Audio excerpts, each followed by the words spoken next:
Sobre las oportunidades que Estados Unidos te ofrece como inmigrante. Y esto es Hispanic Connection. Hispanic Connection. Infórmate, actúa y triunfarás. Buenos días amigos de Hispanic Connection, soy Samantha Lugo. Bienvenidos a un nuevo episodio de su podcast, un podcast hecho para inmigrantes, por inmigrantes, porque lo queremos ver triunfar. Hoy seguimos hablando de habilidades extraordinarias, esta visa también conocida como EB1. La semana pasada abordamos la primera parte de este tipo de visas en la que analizamos los criterios de aquellas personas con habilidades en las ciencias, artes, educación, negocios o deportes. Si usted quiere saber más sobre esta parte de la visa, vaya a nuestro canal en YouTube o en Facebook o también a través de nuestra página web hispanic-connection.com y ahí va a encontrar este episodio y también todos los episodios que hemos tenido en las semanas anteriores. Hoy, como les digo, nos toca hablar de las habilidades extraordinarias para otros dos campos de desempeño. El primero para profesores e investigadores sobresalientes y el segundo para ejecutivos o gerente de una multinacional a quienes también se les puede beneficiar con este tipo de visa que lleva directamente a la residencia permanente. Antes sí les recordamos como siempre que sigan nuestras redes sociales y todas las plataformas de podcast. Dele me gusta, comparta y por supuesto suscríbase a nuestro canal en YouTube y a todas las plataformas y las redes. Su apoyo como siempre nos ayuda a seguir adelante y a seguirle llevando contenido de calidad para que le ayude a usted como inmigrante a triunfar en este país. Saludamos a nuestros amigos de 100% Noticias y Despacho 505, quienes también retransmiten este episodio. Ahora sí, entremos de lleno al tema y vamos a ver en este video de qué trata la visa de habilidades extraordinarias para profesores e investigadores sobresalientes y también para ejecutivos y gerentes de transnacionales. La visa EB1 o visa de habilidades extraordinarias no solo beneficia a los profesionales de las ciencias, artes, educación, negocios o deportes, también es una vía a la residencia permanente para los profesores e investigadores sobresalientes y para los ejecutivos y gerentes de multinacionales. En el primer caso es necesario demostrar que se ha ganado el reconocimiento internacional en su campo académico. Debe tener al menos 3 años de experiencia en la docencia o la investigación y el principal objetivo de conseguir esta visa es seguir desarrollando su carrera como profesor titular o investigador en una institución de educación superior o empleador privado. En el caso de quienes opten por solicitar la residencia permanente como ejecutivo o gerente de una multinacional, debe cumplir 6 criterios para ser beneficiario, como por ejemplo tener al menos 1 año como empleado en una empresa fuera de los Estados Unidos, tener una relación cualificada con la entidad que se trabaja fuera de los Estados Unidos y que la opción laboral futura para el peticionario sea a nivel gerencial o ejecutivo. En todos los casos, la visa de habilidades extraordinarias también beneficia al cónyuge e hijos menores de 21 años. Damos la bienvenida, como todas las semanas, a nuestra abogada Noelia Ramos, experta en inmigración, bienes raíces y asesoría corporativa. Bienvenida, abogada. Gracias, Samantha. Abogada, estamos viendo ahora esta parte en la que se benefician los profesores. Acá los criterios que van a estar descritos en este episodio, ¿verdad? Son básicamente los mismos que para los profesionales de las artes, deportes, que ya habíamos analizado en un episodio anterior, en el episodio de la semana pasada. Entonces, ¿cuál es la diferencia? Bueno, realmente acá son muy parecidos, como tú lo dices, Samantha. En vez de 10 son 6, entonces en vez de probar 3 hay que probar 2. La otra diferencia radica en quién es ese peticionario. O dónde va esa persona a trabajar, perdón. Normalmente vamos a ver a los investigadores y profesores yendo a una institución académica, a una institución como las universidades, o hay también empresas privadas. Vemos, por ejemplo, los estudios del cáncer, por la cura del cáncer, ¿no? Donde de ese investigador en la ciencia está casualmente contribuyendo al país. ¿Por qué? Bueno, el beneficio que trae es ese conocimiento y cómo él se ha destacado para crear algo nuevo en este país que ayude. Es decir, es bastante específico. dentro de los criterios más importantes que va a aprobar normalmente un científico, va a ser ese estudio, esa investigación que logró un nivel de efecto en el campo, un nivel de, por ejemplo, el día que encuentren la cura de una enfermedad muy seria, ¿no? Es decir, de que normalmente vamos a ver eso en el área de las ciencias. Yo diría que no se les hace tan fácil a los científicos como se le hace a las otras carreras el poder probar este nivel. Pero pienso yo que tal vez que ese científico a lo mejor también puede estar en la otra categoría. Claro, definitivamente. Por eso es que la evaluación se debe de hacer no solamente con miras a que va a ser la EB1 para los investigadores, sino que puede estar dentro de la EB1 y de acuerdo a lo que hay en su trayectoria, nosotros de ahí tomamos y puede calificar para una EB2 también, es decir, hay otra. Y como siempre le decimos aquí, lo más importante es que usted se acerque a una persona que conozca del tema. Por eso recuerde que la abogada Noelia Ramos brinda la primera cita sin costo para la audiencia de Hispanic Connection. Si usted cree que puede que puede aplicar a esta visa o cualquiera de las otros tipos de visa que hemos abordado en episodios anteriores, escríbanos a info@hispanic-connection.com o bien a través de nuestras redes sociales. Pasemos ahora, abogada, al otro tipo de profesional que también se beneficia con esta visa de habilidades extraordinarias. Estamos hablando de los gerentes o ejecutivos de una multinacional.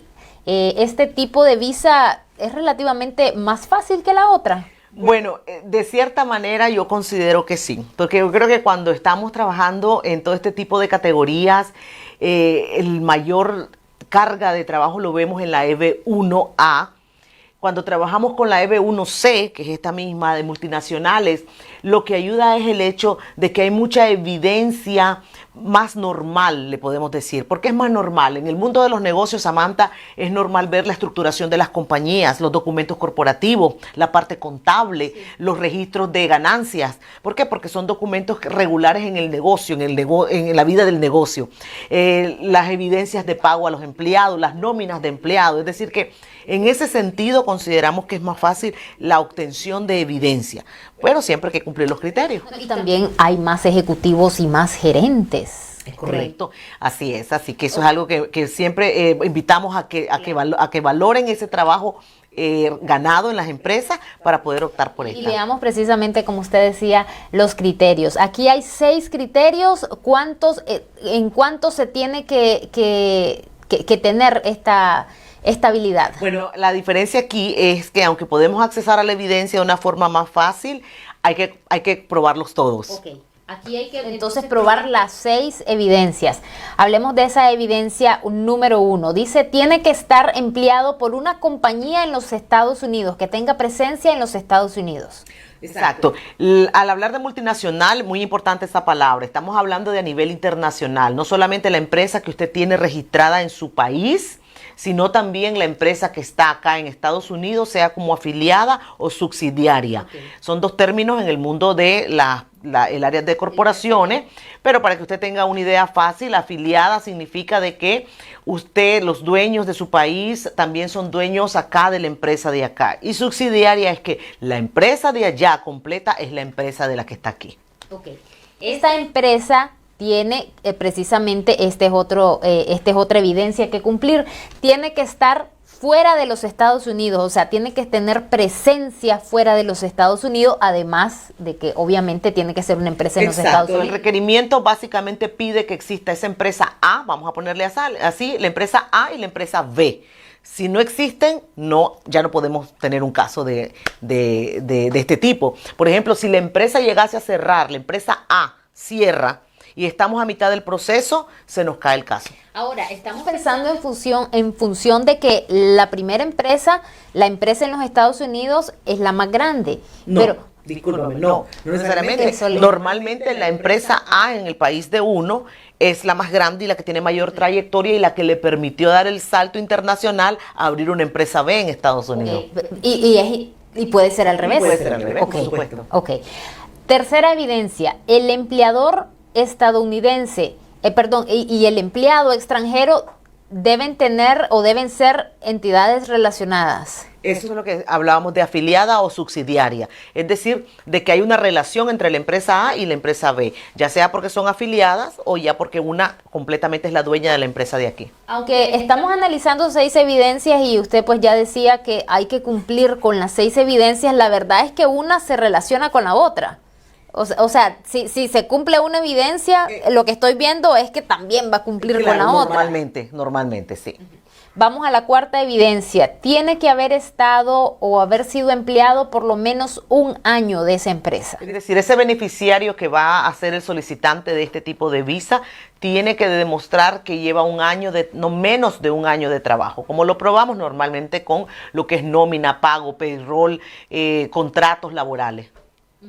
O sea, pero importante, por un año, no puede ser que acaba de entrar o pensando... personas que de hecho tuvimos que esperar porque llevaban tal vez 8 meses. Exacto. Y necesitamos cubrir los 12 meses para cumplir el requerimiento. Cuando se presente el caso. Cuando se presente el caso tiene que tener ya un año trabajando para la empresa A, la que está fuera del país. Ok. Siguiente evidencia, vamos ya por la quinta. Tiene que tener un cargo ejecutivo. O gerencial. O gerencial. Así es. Sabemos que en los diferentes cargos en una empresa están los llamados el presidente, el CEO, el director ejecutivo, como existe también el gerente de ventas, el gerente de procesamiento. Es decir, que esas palabras o títulos que utilizan son claves. Sin embargo, nos pasa algo con los países fuera de Estados Unidos, Samantha, es el hecho de que muchas veces las empresas utilizan los títulos de una forma muy caprichosa. Y cuando nosotros hacemos el análisis de lo que el nombre que usted está usando para esa función para ese título de trabajo de posición de desempleado y las funciones que usted le ha dado, hay una incongruencia. Entonces nos toca corregir, realmente no era ejecutivo, era un gerente, o realmente no era un gerente, era un ejecutivo. Entonces mucho cuidado, esa parte es muy delicada, central diría yo, porque es de los puntos que más atacan en estas peticiones. ¿Qué pasa, por ejemplo? Porque es algo que también se ve en nuestros países. A veces hay empleados que tienen funciones de ejecutivos, pero el cargo es coordinador de ventas. Por eso es el cuidado, repito, porque nosotros obligatoriamente tenemos que haber estudiado previamente las funciones de lo que hace esa persona, ese candidato, antes de introducirlo, porque si no se hace ese análisis y hay una incongruencia, el caso puede ser negado. Ok. Y luego la última evidencia con la que se tiene que cumplir, la empresa debe tener posibilidad de pagar a ese. Me queda una parte en eso anterior, discúlpame Samantha, es el hecho de que cuando hablamos de gerencial y ejecutivo, otro factor importante es los subordinados que tú tienes. La mayoría de estas posiciones tú vas a tener que supervisar a alguien, es decir, si nos ponemos mentalmente en un organigrama de posiciones, tiene que haber alguien abajo normalmente al que tú vas a supervisar. Entonces ese es otro punto que nosotros analizamos para cumplir el criterio de que es gerencial o ejecutivo. Ahora sí, la habilidad de pagar.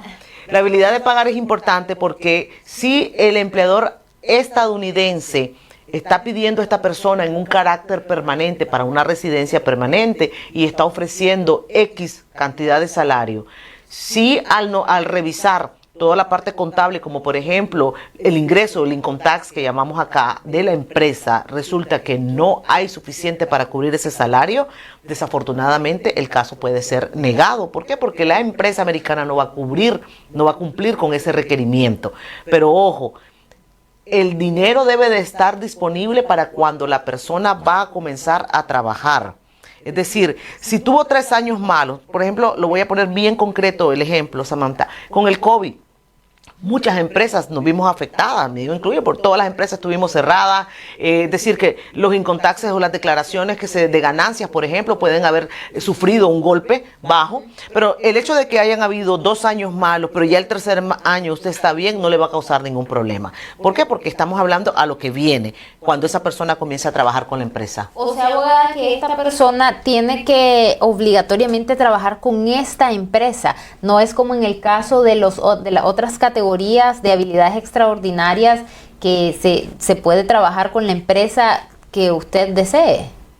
No, en las otras EB1 categorías que vimos, no se requiere ningún tipo de empleador o oferta laboral, porque la ley dice que su valor como profesional es suficiente, que usted sale mañana y va a encontrar un trabajo.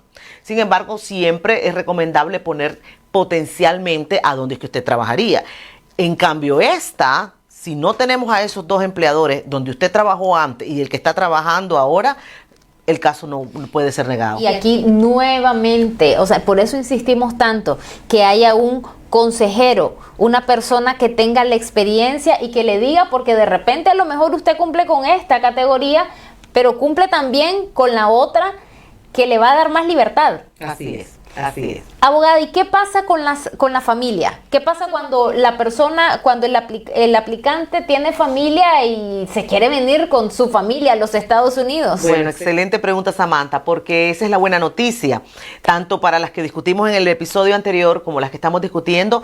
Tanto la esposa, esposo y los hijos menores de 21 se van a ver beneficiados también y van a obtener su residencia al igual que el principal. Eso quiere decir que, por ejemplo, la esposa o el esposo pueden trabajar, o sea, si van a tener residencia permanente, quiere decir... Van a vivir, van a tener todos los beneficios que tiene el principal. Y pueden salir del país. Sin ningún problema. Y a los 5 años aplicar a su ciudadanía. Como ciudadano de los Estados Unidos. Así es. Abogada, muy interesante toda esta información que nos ha dado tanto en este episodio como en el anterior sobre habilidades extraordinarias. Estamos seguros que muchas personas de nuestra audiencia están pensando en este momento que pueden aplicar a esta visa. Así es que recuerde, si usted quiere una consejería de parte de la abogada Noelia Ramos, quien brinda la primera consulta sin costo para la audiencia de Hispanic Connection, usted nos puede escribir a través de nuestras redes o bien al correo info@hispanic-connection.com. Con mucho gusto les vamos a estar enlazando con la oficina de la abogada. Abogada, muchas gracias. Nos vemos la próxima semana. Ustedes también recuerden que además de este episodio del martes, todos los jueves tenemos en vivo, donde analizamos las principales noticias de inmigración y por supuesto allí les vamos a estar esperando. Si no se puede conectar con nosotros en vivo, puede encontrarnos en todas las plataformas de podcast y por supuesto en nuestras redes sociales. Recuerde siempre, infórmate, actúa y triunfarás. Sea fuerte y valiente. Conversaremos sobre las oportunidades que Estados Unidos te ofrece como inmigrante. Y esto es Hispanic Connection. Hispanic Connection. Infórmate, actúa y triunfarás.